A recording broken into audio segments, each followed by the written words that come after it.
Okay, so Malcolm, great to have you back on the show, my brother. All right, we have a lot to cover, so let me just jump straight into it.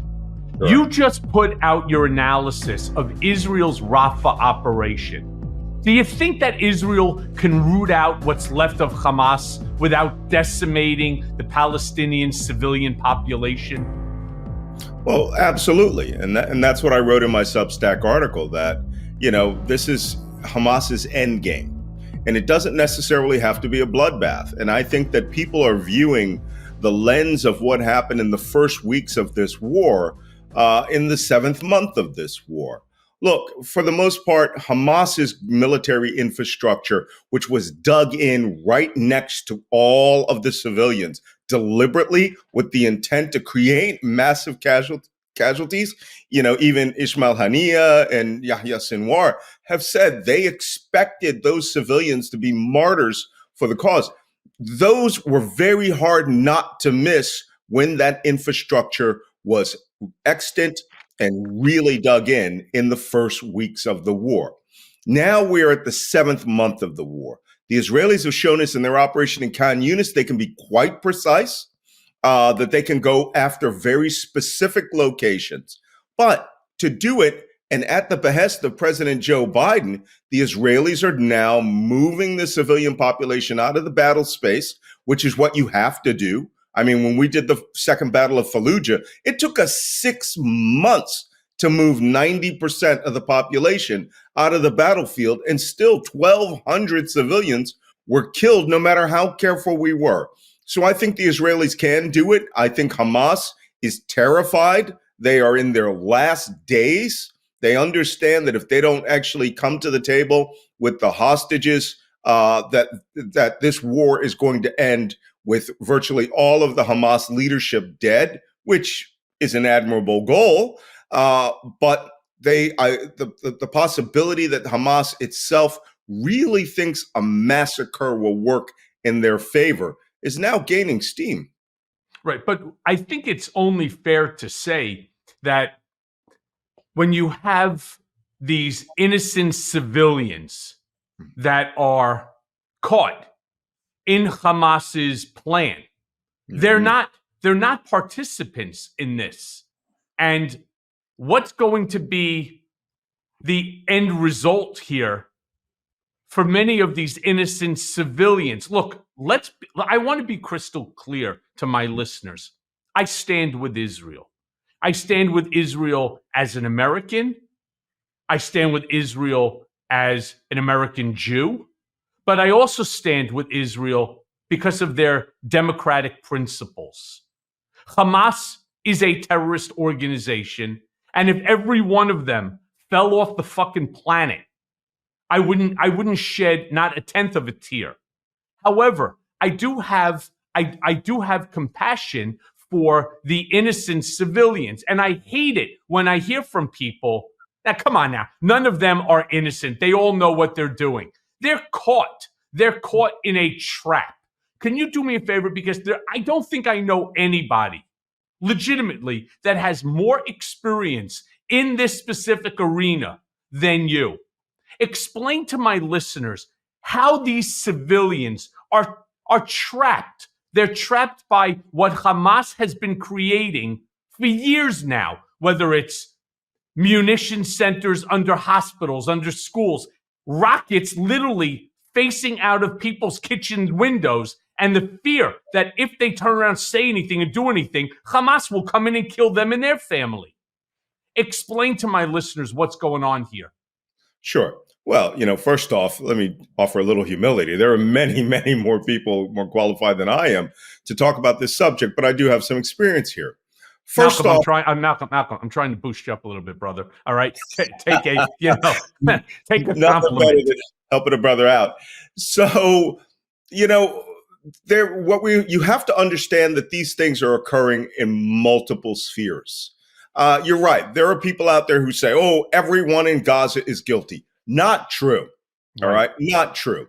Yes, Hamas is the governing body that controls the lives of the people in the Strip. Yes, they did win an election in 2005, but immediately never carried out another election. It is a military dictatorship over the population. 3, the population is never given an opportunity to have input into what they are or are not going to do. For example, the morning of 10/7, after they had gone through and massacred thousands of Israelis, they never warned the population on the night of 10/6 that the entire military might of Israel was now going to come crashing down on their lives, ruin everything they have ever built since 1948 in the Gaza Strip, and destroy or kill thousands of innocent people in the gun battles Hamas was initiating against the Israeli Defense Forces. Yep. They never offered to put them into the tunnels for protection. They never built them bomb shelters. They never even told them the war was coming to kill them. They took all decision-making away from the 2.2 million people. And yes, there were people out in the streets celebrating, but Hamas is an enormous organization. It runs the governments. It runs the schools. It facilitated every dollar, dime, and piece of food that came from UNRWA, which is an agency built specifically for the Palestinians in 1948. And yes, they showed themselves as these combative heroes, as they say in Arabic, al-Batal, right? Who were going to go out and do battle with the Jews toe to toe, bring back hostages, raise our profile and awareness around the world. This has been going on since 1964 when Yasser Arafat created the PLO. This was the modus operandi. Kill, get killed, lose people, gain political support throughout the Muslim world or the world diaspora, the Palestinian diaspora around the world at large. And now, university students. Sounds interesting, but I actually have people, Michael, who tell me, when I went to Colombia a couple of weeks ago, was meeting people, and people know who I am. They see me on the street and they go, oh, Palestine is almost free. Israel is being beaten in Gaza. And I go, what alternate universe are these people living on? Fox News. The idea. Fox News. OAN, Newsmax. I don't know. I don't know. They're listening to these young kids who are beating drums and wearing kufiyas wrong, right? Expropriating culture, who think that there is some victory that Hamas was achieving here, but by the Palestinian people, by holding out against the Israelis and being killed by Hamas's own actions, is somehow this close to the end of the existence of the third temple of Israel, which is crazy. Yeah. And this is what we need to recalibrate here. What is happening within the Palestinian people's territories, which is the West Bank, which is Gaza, and which is the global diaspora of Palestinians who have left, gone to Lebanon, gone to Syria, gone to Michigan. All of them need to understand one fundamental thing. Israel's not going anywhere. Right. It is a regional democracy. It is also, let's get this clear, it is a regional superpower, the only superpower in the southeastern hemisphere other than Pakistan. Everybody knows Israel has capability that has never been confirmed that there are 100 atomic bombs there. This temple at least. I mean, of course they're not going to give away their military secrets. That, of course, somebody else, would do. It's certainly not even Netanyahu, who I have no regard for. There are other leaders that would give away nuclear secrets, but we're not going to talk about that on this show. Let me ask you this for a second. What do you think of President Biden's recent decision to withhold arms and the 2,000-pound bombs from Netanyahu? I mean, do you think that Netanyahu has betrayed the president's trust? Well, first off, these things don't happen at this level of public diplomacy, if you want to use a word, unless a lot of diplomacy behind closed doors has been awash. I have a strange feeling that Netanyahu has thrown a lot of things in the face of this administration. Now, you and I both know, I just came back from 6 weeks in Israel. The population there are unified around the unified government. They do think Netanyahu is a strong leader, but virtually every person I've met in Israel believes that he failed the nation by allowing 1,200 people to be massacred, the largest pogrom since the Holocaust. And a good leader would have resigned. But so long as he's the person in place, Netanyahu's going to do Netanyahu things, right? He's going to go out, he's going to use chicanery, he's going to use under-the-table activities, and he is going to say one thing on television and do another thing behind other people's backs. That has just been the way he has carried out politics for decades. He's the longest serving prime minister of Israel. He's gotten away with it. He's almost went to jail. But that being said, I think he pushed Joe Biden one step too far. Let me clarify what Joe Biden said and Vice President Kamala Harris have said in the past. They do not want Israel to carry out a Rafah operation, ...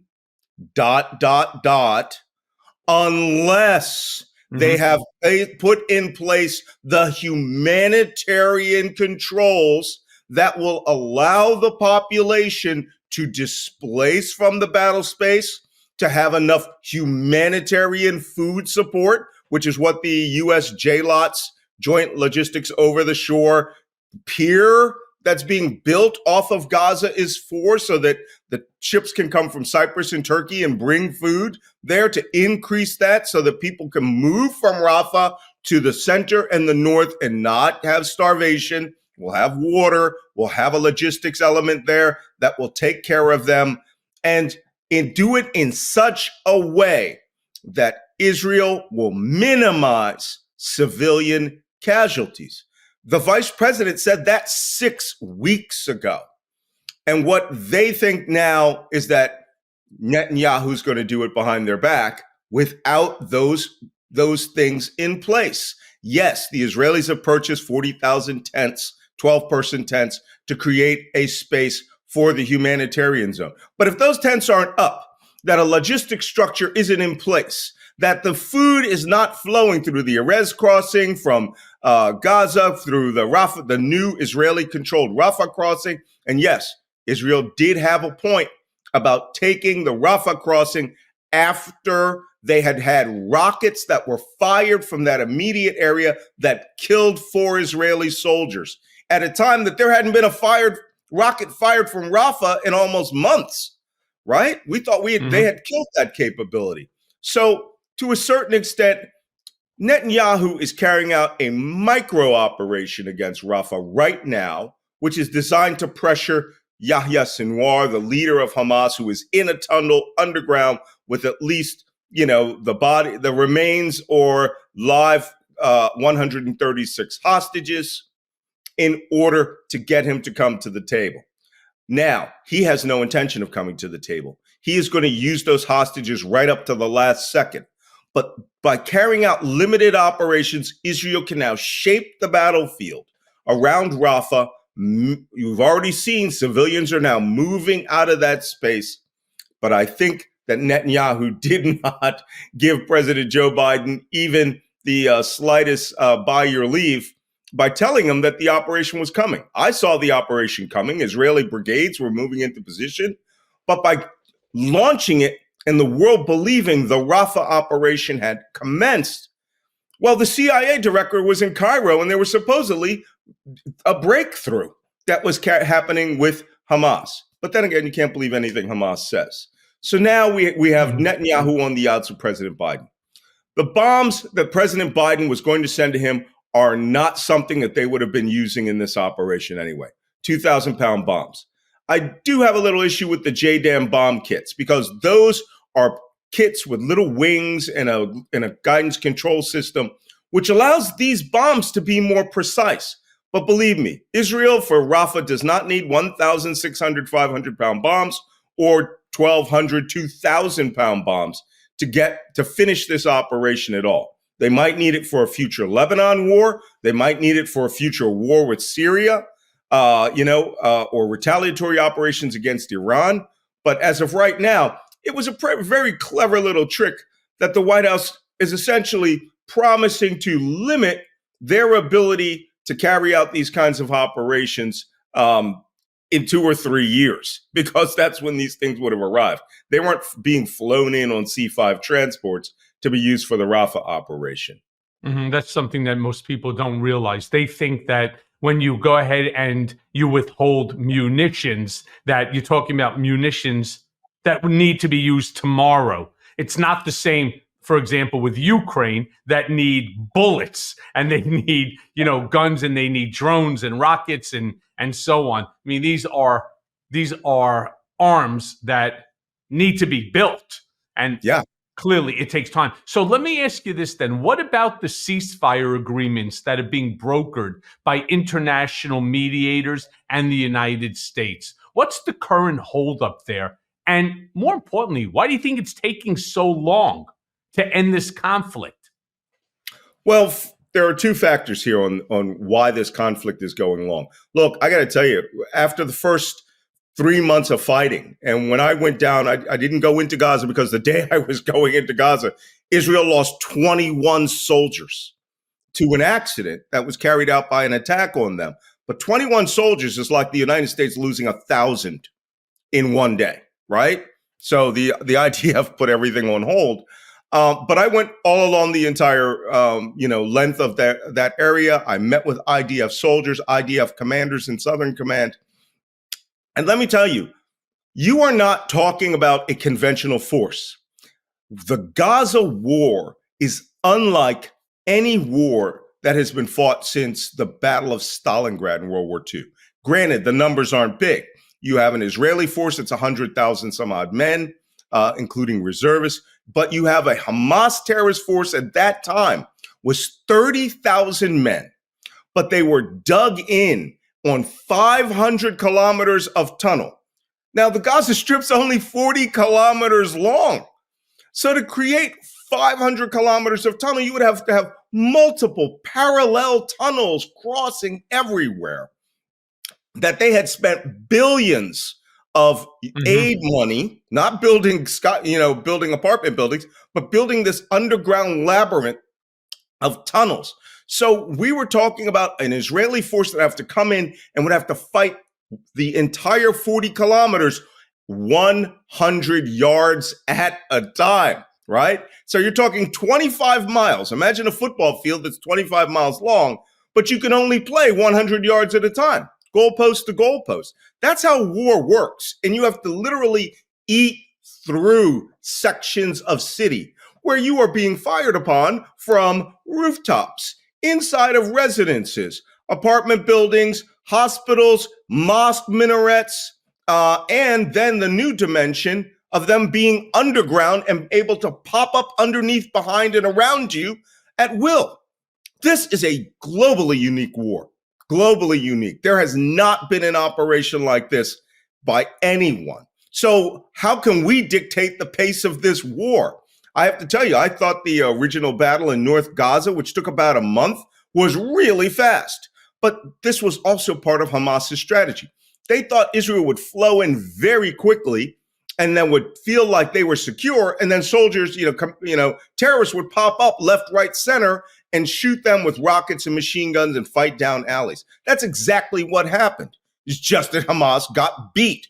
The Israeli army is qualitative, numerically, and, let's be honest, morally superior combat force. And when you go up against something like that, people who are fighting, right, to defend that border fence over there and the people beyond it, just 6-10 kilometers away, which will always be 6-10 kilometers away, your force will win. So the Israelis are very, very much like the Ukrainians are, right? They have heart and they are fighting for the defense of their people. But the problem with that is you got to still do that 100-yard war. And that will decimate every building from one end of Gaza to the other end of Gaza. Now, let's be honest. One thing here is that we need to understand. This war could end with one text message. Yep. From Yahya Sinwar. Yep. All he has to do is say, the forces of Hamas understand that for the safety of the people of Gaza, we will lay down our arms and we will enter negotiations with the Israelis and we will disarm. And we will return the hostages. And we will return the hostages and the remains of those Israelis who have been taken. War ends.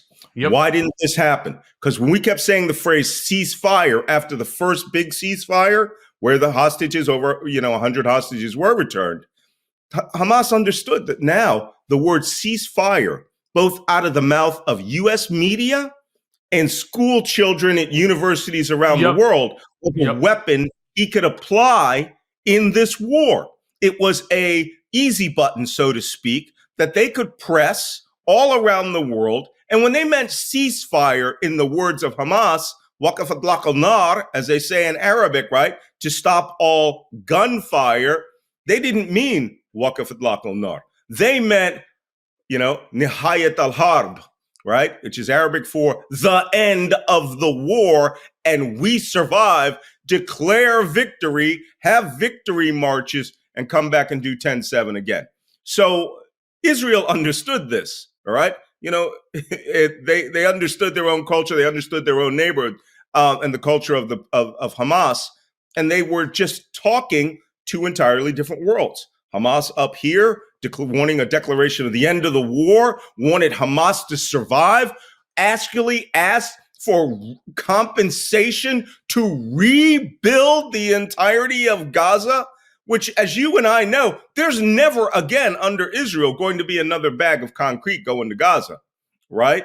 Unless somebody neutral is building that building, and we know where that bag of concrete's being expended. Because we saw what happened with the last 10 years of concrete. Yeah, and 30% went underground. How many billions of dollars, right? Instead of going to the Palestinian people, instead of giving them an opportunity to build industry and to build businesses and a better life, they put that money into underground tunnels. Fucking disgusting. Let me ask you this then. You think that Hamas still has any of the hostages? And if so, why haven't they released them, or at least given evidence to the families that they're still alive? I saw one of a young boy. Let me tell you, it took my breath away, and my heart hurt afterwards. A young boy who had his hand blown off, his left hand, and he's there, and they realize they're so clever. They look to see the necrosis, the healing of the skin around the wound area, and they were able from that to make a determination how long it has been since the day that they were taken, October, to today, how long it would take, so that they can get an idea of when that video was actually shot. But other than this young boy, they're not really releasing much evidence to the families that these hostages are even still alive. Yeah. It's heartbreaking because I've been to Hostage Square. I spoke to at least half a dozen families, and it's horrible because they remind me, you're a New Yorker. I was in New York after 9/11. They remind me of the families just after 9/11 where people were missing. Yeah. Right. Yeah. And you know how mentally broken those people were, right? Correct. They just didn't know, were they alive, were they dead? But it wasn't just the families, Malcolm. Sorry, not to interrupt you. It wasn't just the families. It was everybody. When you found out that your friend was in the building, and obviously, now they're searching for any DNA remains so that they could figure it out. It wasn't just the families who were heartbroken. It was all of the friends and all of the friends' friends, because your heart goes out to these people. I don't understand. Go ahead, continue. Yeah, but you're absolutely right. But I'm just trying to get the American, the viewing public to understand how crushed the nation state of Israel is. It is a heartbroken country, but it's one which has a strong heart, right? How many times in the history of Israel has tragedy struck them? Many, many times. So, but Hamas understood before they ever carried out this operation, this is what the state of where they wanted this Israel and Hamas to be, which is why the strategy was breakthrough, mass murder. Then a select group of people would actually take the hostages out, bring them back, secret them off to a location, and then keep them, the way they did with Gilad Shalit for a very long time, and hopefully get thousands of their people returned, maybe even millions of dollars in resources. Elevate every morning with Tommy John's second skin underwear. What you put in your pants can make or break your day, and the luxurious support of Second Skin guarantees that everything will go smoothly. When you wear Tommy John, you're much more comfortable, so you can do everything better. Tommy John's stylish and soft Second Skin underwear has dozens of comfort innovations, like a supportive contour pouch and breathable, lightweight moisture-wick fabric with 4 times the stretch of competing brands. With over 20 million pairs sold and thousands of 5-star reviews, guys everywhere love their Tommy Johns. That's why Tommy John doesn't have customers. They have fanatics. Like this one who raves, the most comfortable boxer briefs ever. There's no downside. Buy one pair and you'll never want to wear any other underwear again. All right, now let me tell you why I love my Tommy John, because it doesn't matter if you're a lefty or a righty. All right, with Tommy John's horizontal quick draw fly, access is unparalleled.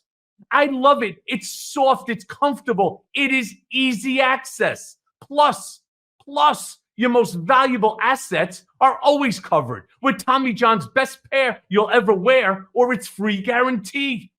So get 20% off your first order right now at TommyJohn.com/Cohen. Save 20% on Second Skin at TommyJohn.com/Cohen. TommyJohn.com/Cohen. See the site for details. And show the Gazans that they are the real heroic force that can do these things. But one thing that I learned is the second wave of people that came through were regular old Gazans. And those were the ones who were told they would be paid a bounty for bringing the corpses out of people who had been killed in the kibbutzim. And there are a lot of people who are, when they say that they have verified that a person is dead, usually it's because they have a video that shows them actually dying and bleeding out somewhere in Israel, or they have definitive proof from the video in a hospital or someplace in Gaza that person was actually brought in deceased. But Hamas understood that too. All of these have value to the Israelis because they care about their people, they care about their nation. Unlike Hamas, they don't care about anyone in Gaza other than themselves and their immediate families that they have in the tunnels. So for the most part, this strategy that Hamas developed in using the hostages, taking the hostages, is their only card left to play. Sure. Here's what they cannot do. They cannot win militarily. They are about to be destroyed. They had 24 battalions, which totaled 30,000 troops. The Israelis claim to have killed as many as 14,000 of them. And Israel counts. When they put a bullet through you, we have the capability of counting. And so then you have 2/3 of that number, another third of that number is wounded. And then you have men who are with their families who are combat ineffective and are not coming back onto the battlefield. And yes, you could always try to raise new forces with 15-year-olds by handing them an AK-47. But most of those weapon systems are lost or are being lost. So when Hamas says that they're, have something to defend in Rafah, the only thing that they have to defend is their untimely demise or overdue demise and the ability to try to escape into Egypt through the tunnel networks that they had built. And that's where they are keeping the hostages. And well, Hamas, Egypt doesn't want them. I don't believe Egypt wants anything to do with this war. No, I mean, even though there are Egyptians who made billions of dollars off of those smuggling tunnels. That's how 30,000 plus rifles, automatic weapons, and millions of rounds of ammunition got into Gaza. Is through these Egyptian tunnels that were, truck-like tunnels that everyone knows about. I saw documentaries on them in Al Jazeera years ago about how Hamas smuggles things into the Gaza Strip. But to answer your previous question, the last thing that they have are these hostages. And some of the groups, Palestinian Islamic Jihad, they may not be playing ball or have no ability to communicate with Yahya Sinwar. Also, the civilians who took corpses out, who took the remains of people out, may have just abandoned them. The Israelis, when they were at the Shifa hospital complex and nearby there, were exhuming graves because they were told there's possibility that there are graves of Israeli hostages and remains inside there. So that is going to be one of those unknown unknowns. And even worse, and it breaks all of our hearts to say this, some people we may never know what happens. I know, that's the worst. Malcolm, what's Netanyahu's end game? You think that there's any hope for a two-state solution, especially as long as he's in power?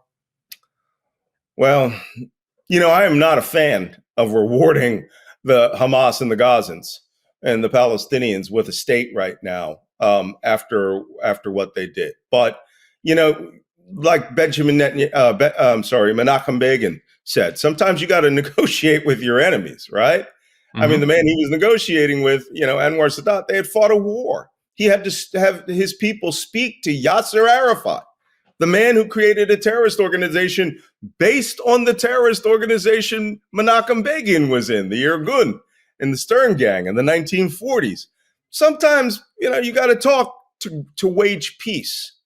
However, as of right now, I don't think Hamas, since their leadership is no longer extant, their philosophy is genocidal, in which they essentially want the death of all Jews. They cannot be negotiated with. That's like negotiating with ISIS or Al Qaeda. Right. No one's going to negotiate with Osama bin Laden. You negotiate by putting 2 rounds through their head. So maybe 3.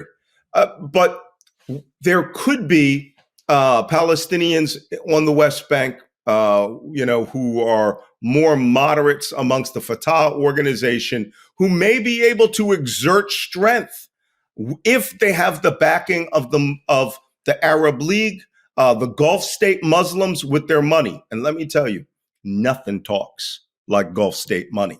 Give you an example. I was in Beirut when I was a young intelligence guy in the Navy. I saw that city was decimated from the Lebanese Civil War. I mean, it was trashed. Everything, every building there was damaged or destroyed. There, people were living in rubble.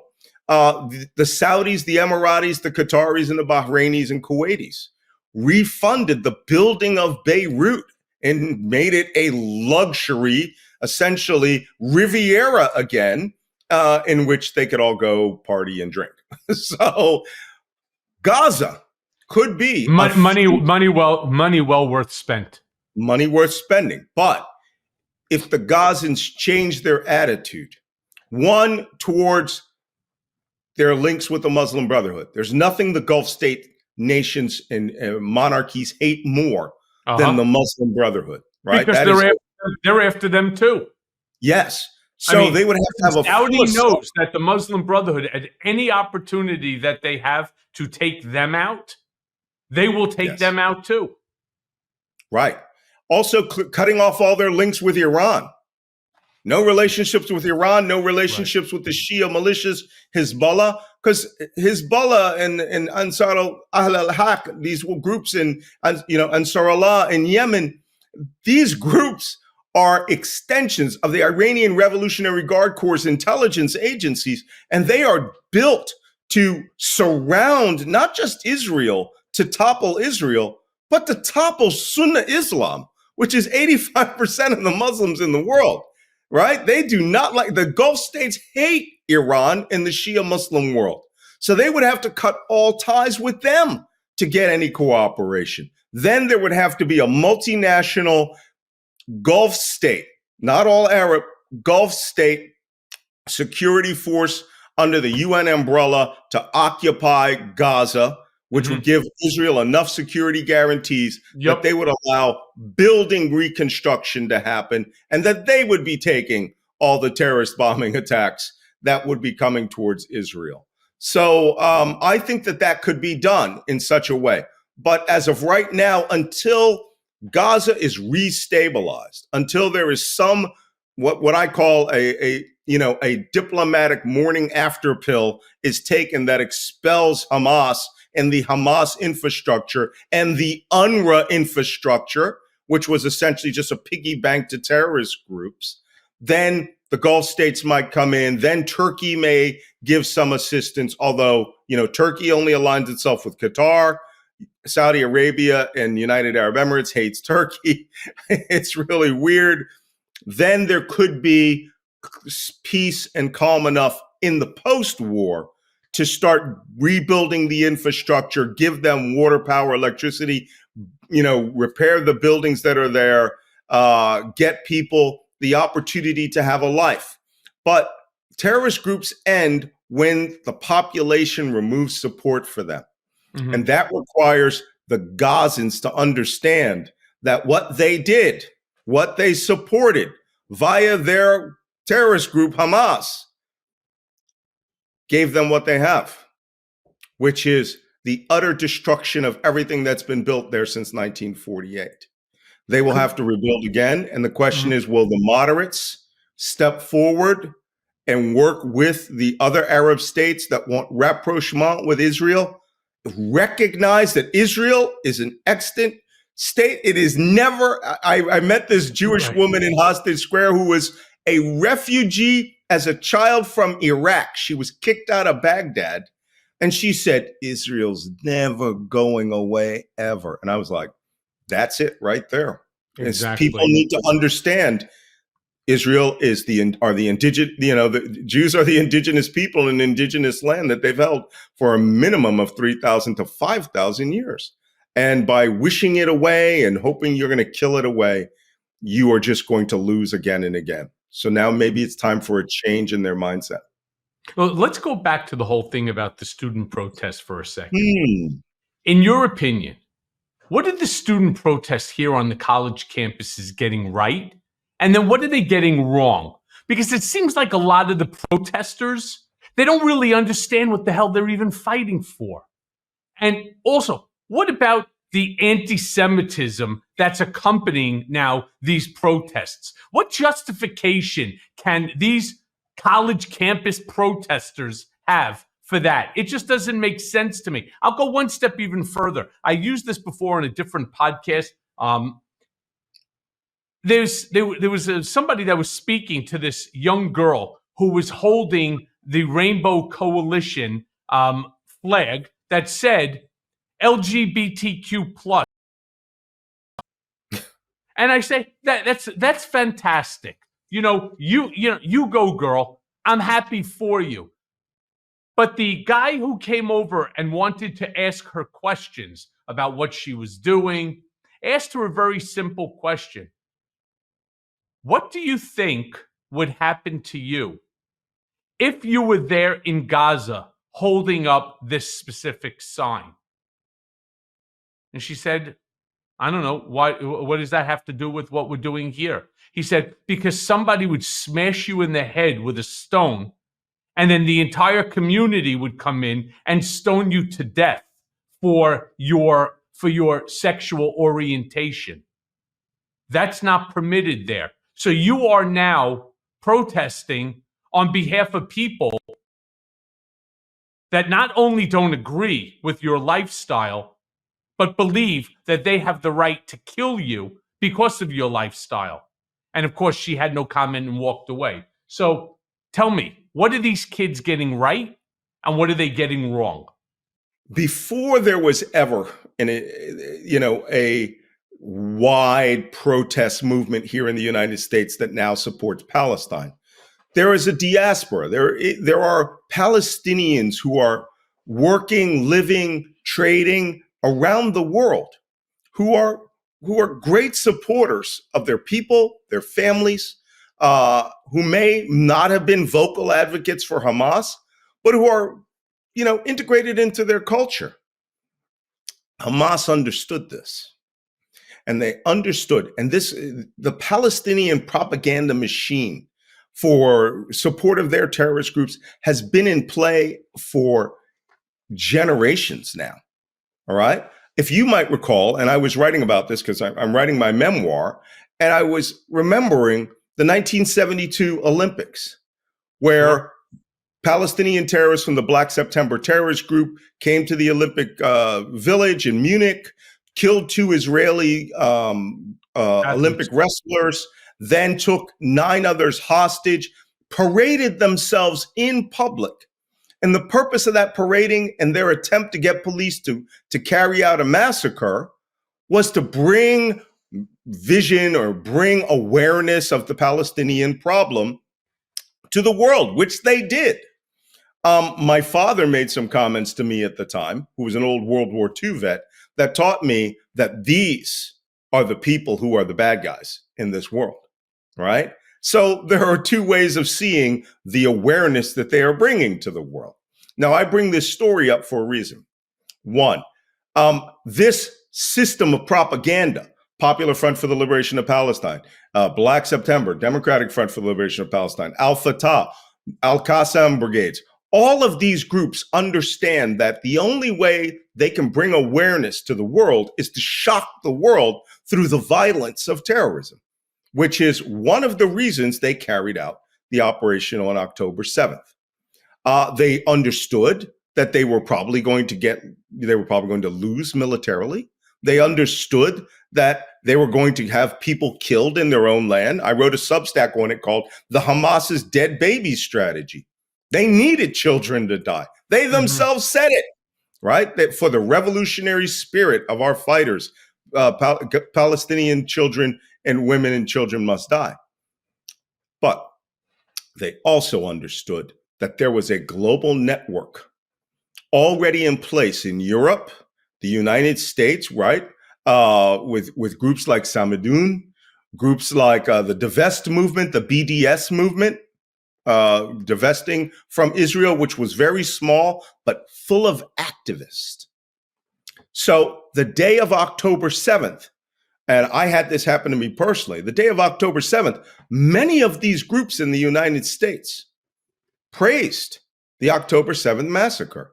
I went at it on Twitter with Black Lives Matter's branch from Chicago, who had put out a leaflet honoring the use of paragliders to go in and massacre everybody at the Nova Music Festival and say that they were in solidarity with the Palestinians on the morning of the largest pogrom since the Holocaust. This was an African. Right. And why do you think that, considering it doesn't seem to comport with the ideology of Black Lives Matter at all?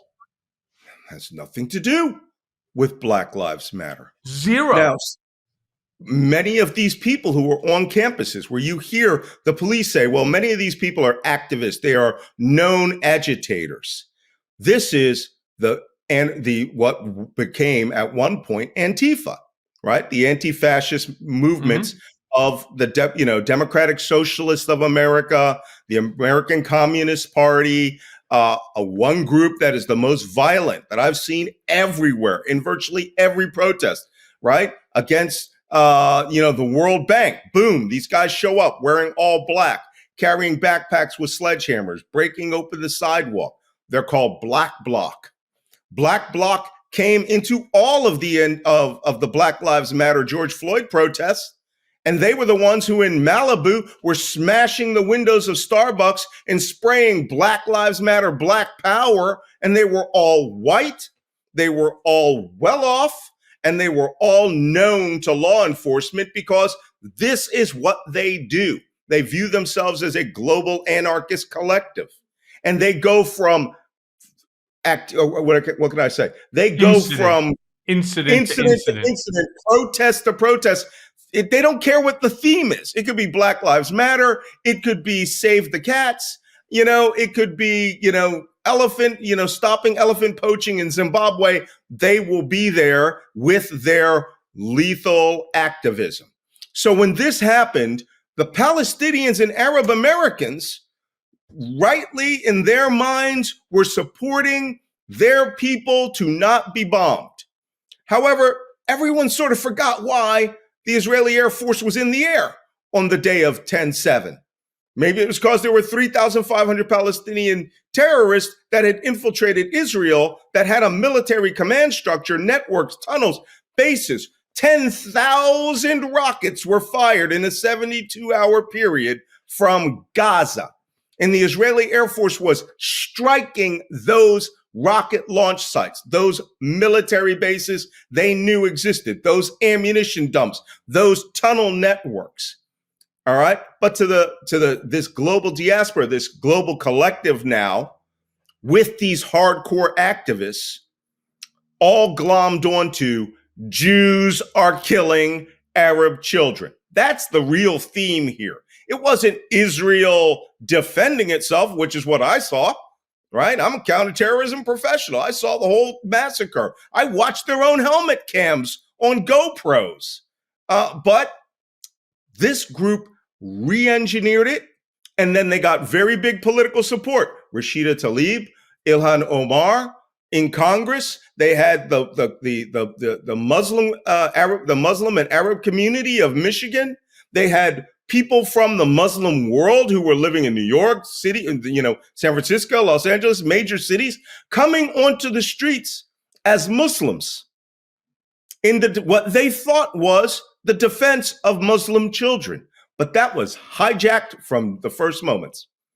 So any person that was marching behind down Fifth Avenue, right? The 10,000 people who were marching behind the front rank, who held a sign up that I was there that said, by all means necessary, which means you're willing to kill, you're willing to murder, you're willing to support this. Free Palestine from the river to the sea, which is a genocidal chant. What do you mean when you say free Palestine? Free of Jews. You don't mean let it loose to be a two-state solution. So this whole movement was a wave of activity and activism where the strongest activists were also the strongest activists on university campuses. And they said, and these are white kids and black kids, and I'm really upset about the black kids because a lot of them operate from sheer ignorance. Yep. What they think they're doing is they are aligning themselves, okay, that they're aligning themselves being good allies to the people who did activism for them with George Floyd, or who did activism for them for Black Lives Matter. When in fact, many of them are socialists, communists, agitators, anarchists, and there's an entire block of them that are terrorist supporters. Straight up Hamas. You know what they forget? They forget that Jews have been beside, shoulder to shoulder, hand to hand with the black community in the creation of civil rights. And it's funny how fast that people forget. Can I just then switch topics for a second? Let me stop you for a second. They don't forget. The people who are doing these activities are not the African Americans who understand or lived or were even born during the civil rights era. No. Don't make this mistake. The people who are out on the streets are a microcosm of the African American community. Yes, but that was the point I was making. But Malcolm, that's the point that I'm making, that this microcosm, unfortunately, because of media perpetuation of it, the belief is that Black Lives Matter are anti-Semites. And I tried to explain it to friends of mine. It's not accurate.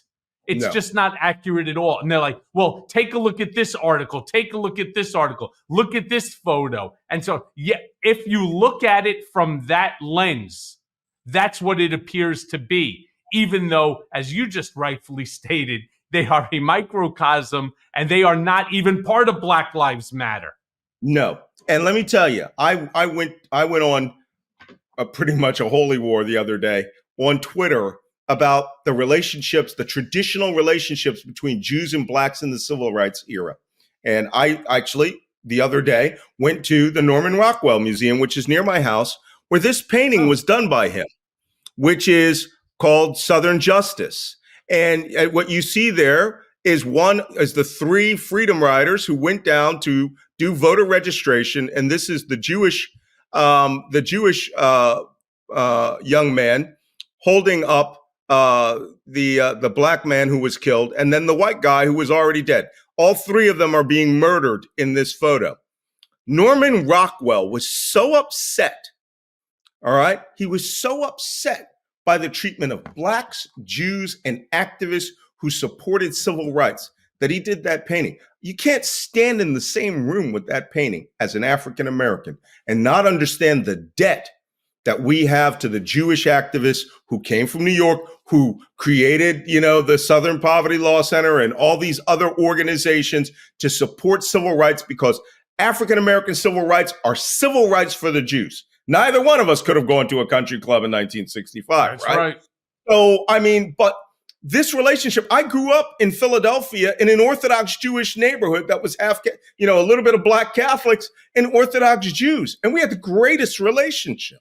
We had great support. What's happening now, and I saw this in the post-Black Lives Matter movement, is these are young people between 18 and 34 that could not spell civil rights, who didn't know really who Martin Luther King was, who right now are saying that they are acting in solidarity with the anti-capitalist and the anti-Zionist and there's not an African American above the age 25 who has ever been to church, read the Bible, that doesn't understand what the kingdom of Israel is and where Jesus Christ was a Jewish rabbi. It's just impossible. Yeah. But I got these young kids who are, let's be honest, I'm going to say this, I love them, I embrace them, they're morons. And they just don't read. They get their information in these microcosmic bits, and they think that they are now being good allies. You do not be a good ally to people that are out there chanting for the deaths of an entire different race and using words like genocide and colonialist. Okay, look, the last time the Jews had to deal with colonists was the British or the Ottomans or the Abbasids or the Fatimids or the Byzantine Empire or the Romans or the Greeks and the Assyrians. I literally have said this to people and they look in my face and they go, well, that can't be true. I said, the Jews have been indigenous to that land. They speak the same language. Anyone who speaks Hebrew can read the archaeological Hebrew that's there. The same language, same religion, same people, same place. Same customs. And they go, no, this has been 78. Same customs. Yeah. This is 78 years. It's like, no, it's not 78 years. It's 3,500 years. And you just refuse to learn it because you think, and I've had people say this to me, Jews are white colonizers. Really? Really? Have you ever been to Israel? Israel is the brownest country you'll ever be because everyone's from a Muslim country. They were ethnically cleansed from Yemen, Iraq, Syria, Lebanon. Geez. Do you know in Iraq there's only 7 Jews left? 7. All right. I had a very close friend who was an Iraqi Jew. He says that he used to say the same. Unfortunately, he passed, but he used to say the same thing, that there used to be 100,000, like hundreds of thousands of Jews that lived in Iraq, and now there's, I don't even know if it's 7. I think, it was 7 my last count. They just murdered a Jewish Egyptian businessman yesterday. Shot him down, shouted shalom at him, shot him dead, all right, and said, this is for the children of Palestine. So the people who are out there, not the Muslim world, but the people who are out there, these young school kids who think they're being good allies are just ignorant. They're just ignorant people who have become, in my professional estimation, in nearly 40 years in counterterrorism. If this was ISIS, we would already be rolling you people up on material support for terrorist groups. And the only thing that hasn't happened, thank God it has not happened, is that there has not been a terrorist act in the name of Hamas that is being carried out by their allies. But if it does happen, I will guarantee you one thing, Michael. All these kids will pretend like they were in this library studying for the last 7 months. They'll swear to God they were never anywhere near these protests if there's a terrorist act carried out in the name of the people of Palestine. And we need to try to educate them. We have to try to educate them. The problem is with this insular, have you seen these camps? These camps are run literally under a communist playbook. Now, I'm not one to throw around the word communist. I understand what a socialist is, but they are using these playbooks in which only one person, a spokesman, is allowed to speak for the group, in which Mhm. they are not allowed to air their own opinion, in which they don't even wear the damn kufiya correct. There's not a Muslim woman in the Muslim world who wears the male kufiya unless it's someone who's on a terrorist attack. And the last one who did it was called Layla Khalid, who is their fashion icon, I guess. Right? They're wearing it over their shoulders like a pinafore from the 18th century. Yeah. It's ridiculous. So It's not only are they culturally misappropriating things, they think they're taking part in something interesting and cool, which is like saying you're taking part in something interesting and cool that supports Al-Qaeda after 9/11. Oh, and did I mention none of them seem to know what 9/11 is? Yeah, it's so stupid. Hey, I wanted to ask you a quick question because I know that you were embedded in Ukraine. We've talked about it on this podcast and then offline, and that you even fought alongside with them. What can you tell us about? Because look, right now, as a result of this Israel Hamas war, a lot of people are forgetting that there's still a war that's going on right now between Russia and Ukraine. So if you can, tell us about the current state of the war. And more importantly, you think Ukraine can still win against Putin's army?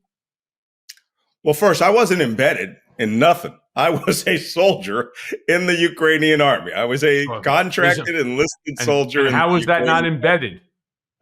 That's his fault. When you say embedded, it sounds like you're a journalist. I actually was an infantry and intelligence officer in the 3rd Battalion International Legion. And took part in the major Kharkiv counteroffensive. Things did seem very dire for a while. I had a request about 2 months ago where my battalion was like, hey, can you get us $10,000 for rifle ammunition? And I was like, what? Rifle ammunition for American weapons. It was getting pretty dire. Now the flow of ammunition has picked up. The Ukrainians are starting to look a little less sanguine about Russian counteroffensives. Yes, Russia has taken land. They have taken a few dozen kilometers. But the point of the Russians is to start taking strategic little villages, leveling them, destroying them, so that they could start working towards a larger, massive counteroffensive as they bring in more prisoner conscript units and bring in the fresh year's draft. Did you know that the Ukrainian army does not recruit, does not draft anyone under the age of 24? They are trying to preserve an entire generation of young men between 18 and 24. Someone can go and volunteer to be in the army. Most Ukrainian men I know. I know 2 here in the United States. One has special needs child, has 3 children, was allowed to emigrate only because his parents were behind Russian lines. And he's heartbroken. He cannot fight on the front lines in Ukraine. They have heart. They're going to win this war.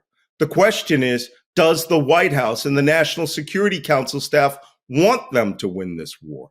I don't think it's President Biden that is slow walking a lot of the equipment that they wanted. The F-16s, we could have had those.